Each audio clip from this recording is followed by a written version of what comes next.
गांव में एक बूढ़े आदमी के पास एक पालतू कुत्ता था। वो उससे बहुत प्यार करता था और उसकी अच्छी तरह से देखभाल करता था। उसका कुत्ता भी अपने मालिक से बहुत वफादार था और रात भर उसके घर की निगरानी करता था। एक दिन वो बूढ़ा आदमी बीमार पड़ गया। अब बेचारे कुत्ते की देखभाल करने वाला कोई नहीं था। पूरा ही दिन गुजर गया, लेकिन कुत्ते को कुछ खाने के लिए नहीं मिला और कुत्ते को शदीद भूख लगी थी। लिहाजा वो खाने की तलाश में गांव के बाज़ार में निकल पड़ा। जब वो कसाई की दुकान के सामने से गुजरा तो उसने देखा एक मज़ेदार बोटी नीचे गिरी हुई है।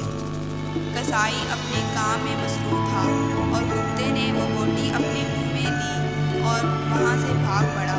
कसाई ने ये देखा कि वो कुत्ते के पीछे भागने लगा, लेकिन कुत्ते की रफ्तार बहुत तेज़ थी तो कसाई बहुत पीछे रह गया। भागते भागते कुत्ता गांव से बाहर दरिया के किनारे पहुंच गया और पानी के पास बैठ गया ताकि सुकून से बोटी खा सके। अभी वो बोटी खाने ही लगा था कि अचानक उसकी नज़र पानी में अपने अक्स पर पड़ी।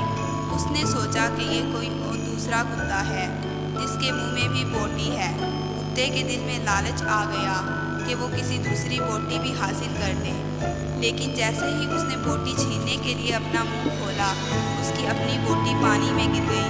अब कुत्ते को एहसास हुआ कि ये तो सिर्फ उसका अक्स था। उसे बहुत अफसोस हुआ कि उसने लालच में आकर अपना नुकसान कर लिया है। बच्चों, इस कहानी से हमें ये सबक मिलता है कि लालच बुरी बला है।